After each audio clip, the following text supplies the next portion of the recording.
Brought to you by ITEL.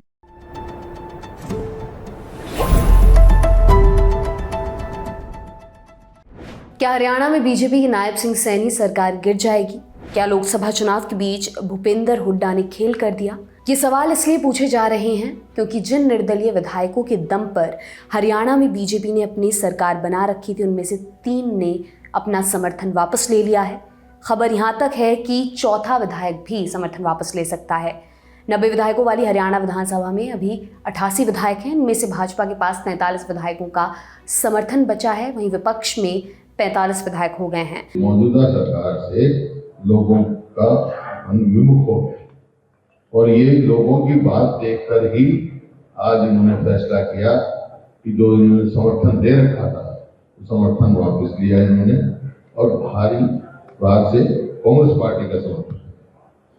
मैं इसमें एक ही बात कह सकता हूं कि ये इनका फैसला ठीक समय पर ठीक फैसला है। सर, कुछ विधायक जो आपके साथ फ्लोर पे खड़े थे, आज चर्चाएं हैं वो कहीं न कहीं दूसरे दल में हाथ मिला रहे हैं लोकसभा के लिए। और देखिए, क्योंकि ये जानकारियां आई है मेरे पास भी, कहीं विधायकों की कुछ इच्छाएं होती हैं और हर व्यक्ति आज इच्छा के साथ जुड़ा हुआ है, शायद क्योंकि कांग्रेस आजकल इच्छाएं पूरी करने में लगी हुई है और लोग समझ रहे हैं, लोग सब जानते हैं कि किसकी इच्छा क्या है। क्योंकि कुछ लोगों को, जैसे कांग्रेस है, कांग्रेस को जनता की इच्छाओं से मतलब नहीं है, उनको तो अपनी इच्छाओं से मतलब है कि हमने अपनी इच्छाएं पूरी करनी है।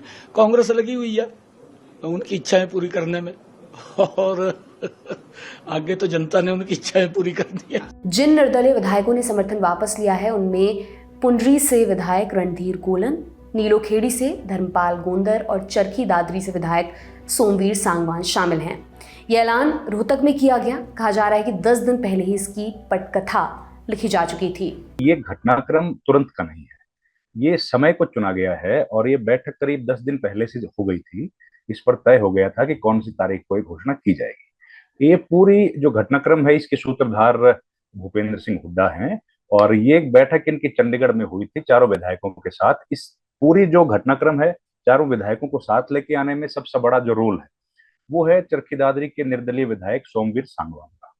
और सोमवीर सांगवान देखिए वही नेता हैं, जब किसान आंदोलन था तो उस वक्त केवल सोमवीर सांगवान ऐसे नेता थे जिन्होंने पार्टी से अपना निर्दलीय होने के बावजूद बीजेपी की जो सरकार है, खट्टर की सरकार थी उस वक्त, उनसे अपना समर्थन विड्रॉ किया था और वो किसानों के साथ खड़े हुए। लेकिन क्या अल्पमत में आई सैनी सरकार पर खतरा है? तो इसका जवाब है नहीं। नायब सैनी ने इसी साल 12 मार्च को मुख्यमंत्री पद की शपथ ली थी। इसके बाद फ्लोर टेस्ट पास किया था। 2 फ्लोर टेस्ट के बीच 6 महीने का गैप होना जरूरी है।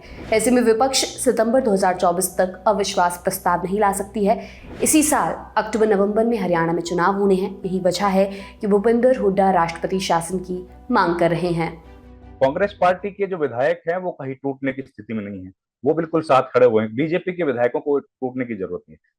2 जो बड़े दल बच गए, 10 जो विधानसभा की सीटें हैं वो जेजेपी के पास हैं और 7 जो है वो निर्दलीय लोग हैं, जिनमें से एक रणजीत चौटाला जो है उन्होंने बीजेपी ज्वाइन कर ली और वो फिलहाल लोकसभा का चुनाव लड़े।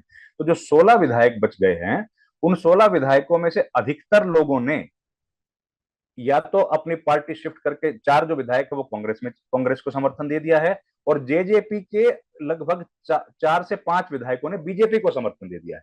तो बाड़ेबंदी उस तरह से करने की जरूरत नहीं है क्योंकि जेजेपी तो लगभग एक टूट गया बिखरा हुआ कुनबा है।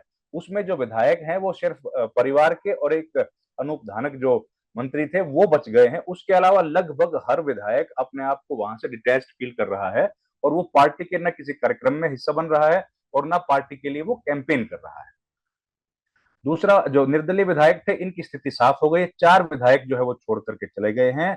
हरियाणा में 2019 में हुए विधानसभा चुनाव में बीजेपी ने 40 सीटें जीती, लेकिन वो बहुमत के आंकड़े से 6 सीटें दूर थी। ऐसे में जेजेपी के साथ मिलकर उसने सरकार बनाई। बाद में लोकसभा चुनाव के पहले मार्च में सीटों के बंटवारे को लेकर बात नहीं बनी और गठबंधन टूट गया। इसके बाद बीजेपी ने मनोहर लाल खट्टर को हटाकर उनके करीबी रहे नायब सिंह सैनी को सीएम बना दिया और अब निर्दलियों ने बीजेपी का साथ छोड़ दिया है। हरियाणा में बीजेपी कह रही है उसके पास बहुमत का आंकड़ा है, लेकिन देखना ये होगा कि 25 मई को हरियाणा की सभी 10 सीटों पर होने वाले चुनाव पर इसका क्या असर होता है। तेजी से बदले इस घटनाक्रम को अक्टूबर में होने वाले विधानसभा चुनाव से जोड़ा जा रहा है। आप इस पर क्या सोचते हैं हमें कमेंट सेक्शन में ज़रूर बताएं। मेरा नाम दिव्यांशी सुमराव है। देखते रहिए दी लंदन टॉप। बहुत बहुत शुक्रिया।